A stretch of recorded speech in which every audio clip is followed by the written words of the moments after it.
students আজি আমি question number 9 আৰম্ভ কৰিম প্ৰশ্ন নম্বৰ 9 অনুশীলনী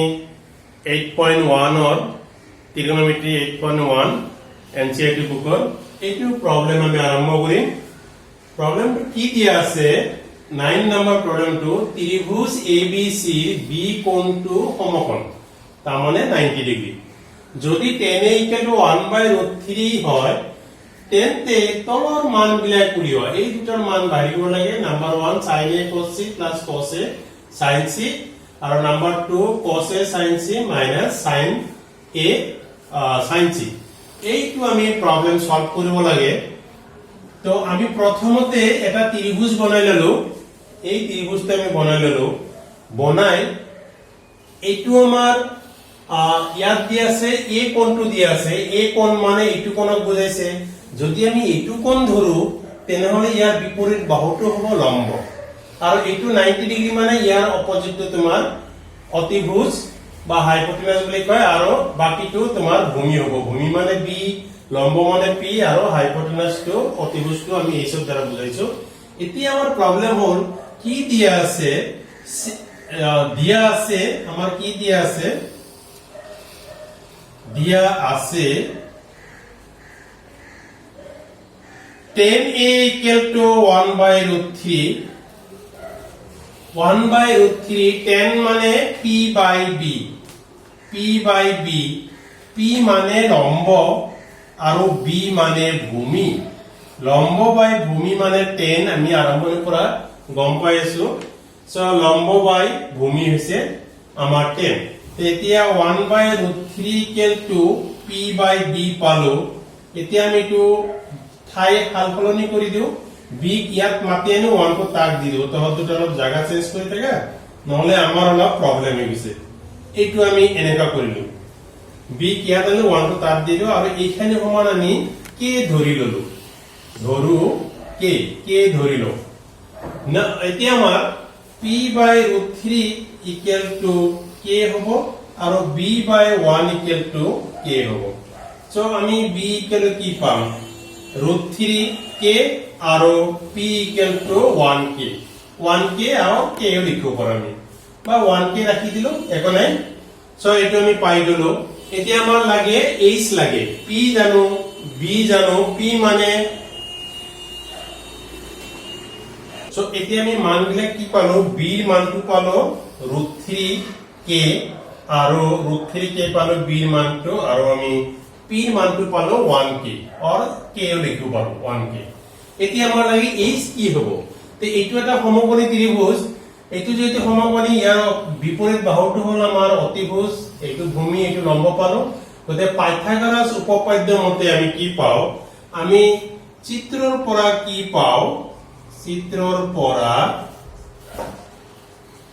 আমি পাও কি পাম আমি পাও AC square equal to AB square plus BC square আমি এটো পাই যাম এতিয়া আমাৰ কি ঘটনা ঘটিল AC ৰ ভ্যালু ও মানটো আমি না জানো ই যেনে আছে তেনে বহি দাও আৰু AB ৰ মানটো আমি জানো AB ৰ মান জানো ভূমি B এইটো হৈছে আমাৰ √3k ইয়াত আমি মনে মনে বহাই দিলো আৰু BC মানে 1k টো আমি বহাই দিলো পিছত যি হ'ব দেখা যাব এইটো √3² মানে 3 এইটো হৈছে k স্কয়ার এইটো 1k স্কয়ার 3 আৰু 1 4k স্কয়াৰ আমি কি পালো AC স্কয়াৰ = 4k স্কয়াৰ আৰু AC = √4k স্কয়াৰ এইটো হ'ব আমাৰ 2k 4 মানে 2 আৰু k স্কয়াৰ k হৈ যাব এইটো আমি পাই গলো মানটো এতিয়া আমাৰ AC পালো 2k এইটো আমি 2k পাই গলো এতিয়া আমি ভাল কৰি লিখি লও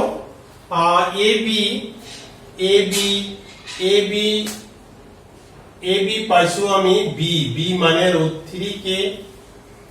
AB = √3k এইটো নিলিখিলে হয় অকল আমি b টো নিলিখিলে হয় AB = √3k BC equal to 1k আৰু AC equal to আমি কি পালো 2k এইকেইটা আমি পাই গলো এতিয়া আমাৰ সো এইকেইটা আমি মান পাই গলো এতিয়া আমি প্ৰথমতে আমি a কোণটো ধৰিছো a কোণ মানে আমি sin a আৰু sin c বাহিৰ কৰিম এতিয়া আমি বঢ়িয়াকৈ sin a আৰু sin c বাহিৰ কৰিম এতিয়া sin a sin মানে p by h p by h p মানে আমাৰ bc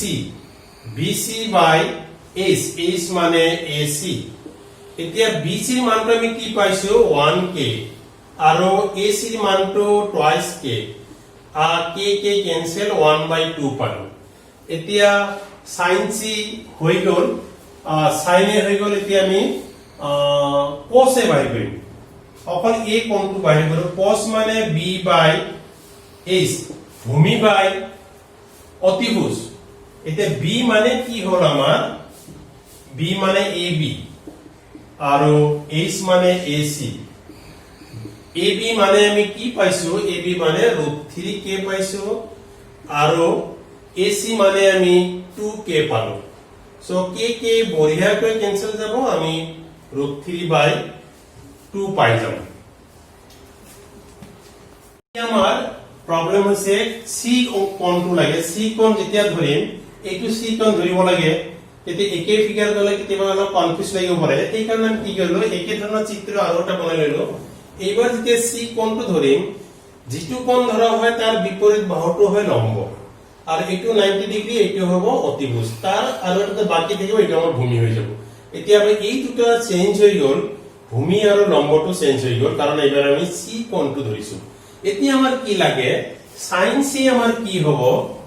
sin c equal to sin c কি হ'ব sin c equal to sin মানে আমাৰ p by h জানো p by h ইয়াত আমাৰ লম্ব হ'ব p হ'ব ab ab by h মানে ac এইটো হ'ব আমাৰ p এইটো হ'ব b আৰু এইটো h হ'ব so ab by ac ab মানে কি আছিল ab ab √3k আৰু ac মানে 2k তো k k বঢ়িয়াকৈ কেনসেল গল আমাৰ √3/2 থাকি গল এবাৰ আমি cos c বাহিৰ কৰিম cos c মানে b by h b মানে ইয়াত কি হ'ব ভূমি bc bc by ac bc মানে কি আছে bc হৈছে 1k আৰু ac মানে 2k সো আমি কি পালো 1/2 গতে গটেখিনি আমি পাই গলো cos sin a cos a sin c cos c এটা আমি পাই গলো এতিয়া আমাৰ অলপ টেনশন নাই আমি আগতে গৈছো আমি টেনশন লব নাজানো এতিয়া আমি বঢ়িয়াকৈ ইয়াত বহাই দিম নাম্বাৰ 1 টোক মই মাপি আনিলো এতিয়া number 1 sin a cos c plus cos a sin c ইয়াক আমি মাপিলো চাও কি ওলাই आंसर আমি এতিয়া পৰীক্ষা কৰি চাম sin এর মানটো আমি কি পাইছো 1/2 পাইছো ইয়াতে সো 1/2 টো আমি বঢ়িয়াকৈ ইয়াত বহাই দিলো আৰু cos c মানে কি পাইছো cos c 1/2 পাইছো এইটো আমি ইয়াত বঢ়িয়াকৈ বহাই দিলো আৰু cos a মানে কি cos a মানে √3/2 এইটুকু আমি মনে মনে বহাই দিলো কোনো যাতে দেখা নাপায় আৰু sin c মানে কি পাইছো sin c মানে √3/2 বঢ়িয়া গতিকে আমাৰ অলপ টেনশন নাই বুলি আমি ক'ব পাৰি 1 আৰু 1 ইনটু কৰিলে আমি আগৰ পৰা জানো 1 হয় 2 ইনটু কৰিলে 4 হয় √3 ইনটু কৰিলে পূৰণ কৰিলে আমাৰ 3 হ'ব আৰু 2 4 হ'ব এতিয়া আমাৰ লসাগু হ'ব 4 ইয়াত হ'ব 1 plus 3 এটো হ'ব 4/4 এটো 1 পাই গলো সো আমি आंसर এটা পালো 1 এটা বঢ়িয়াকৈ পাই গলো প্ৰথমটো आंसर আমাৰ 1 পাই গলো এতিয়া আমি 2 নম্বৰটো মাপি আনো 2 নম্বৰটো আমাৰ কি কয় ইয়াৰ ওপৰত আমি চিন্তা কৰিব লাগে অকল 1 নম্বৰ কৰিলে নহব 2 নম্বৰটো কি কৈছে cos a cos c minus sin a sin c, this is our এইটো আমাৰ নাম্বাৰ 2 এতিয়া cos a মানে কি পাইছিলো √3/2 √3/2 and cos c মানে cos c this one half পাই গৈছো minus sin a মানে 1/2 আৰু sin c √3/2 মস্তি দেখো ইমান ধুনীয়াকৈ পাই গলো আমি এতিয়া আমাৰ কি হ'ব ভাগ্যত √3 into 1 √3 2 into 2 4 1 into √3 2 into 2 4 দুটা আমাৰ একে টাৰ্ম সো এইটো আমাৰ 0 হৈ যাব আৰু এইটো আমাৰ এনসাৰ হৈ গল সো এনসাৰটো ডাঙৰ হোৱা মানে আমাৰ প্ৰবলেমটো এন্ডিং হৈছে বুলি আমি বুজি পাম সমাপ্ত হৈছে গতিকে তো মই আশা ৰাখিলো বা আশা কৰিলো আমাৰ ছাত্ৰ ছাত্ৰীসকলে ভালকৈ বুজি পাইছে যদি বুজি পোৱা নাই তেনেহলে বঢ়িয়াকৈ কমেন্ট বক্সত লিখি দিবা তেতিয়া মই আৰু ভাল কৰিম যিমান দূৰ পাৰো গতিকে মোৰ উদ্দেশ্য হৈছে তোমালোকে যাতে ভালকৈ বুজি পোৱা ম্যাথমেটিক্স যাতে ভুলতো ক'ব নোৱাৰা ম্যাথমেটিক্স টান আৰু ত্ৰিকোণমিতি টান লাগিছে এইটো যাতে কথা মুখতো ওলাব নোৱাৰে সেইটোৰ কাৰণে মই পুৰা ব্যৱস্থা লম তোমালোকে যিমান দূৰ পাৰা যদি বুজি পোৱা নাই ক'ত বুজি পোৱা নাই অলপ কমেন্ট বক্সত লিখি দিবা তেতিয়া মই আৰু ভাল কৰিম যিমান দূৰ পাৰো গতিকে যদি ভাল পাইছা তেনেহলে অলপ সাবস্ক্ৰাইব কৰিবা যদি তুমি নতুন লাইক কৰিবা আৰু বেল আইকনটো বজাই দিব পাৰিলে ধন্যবাদ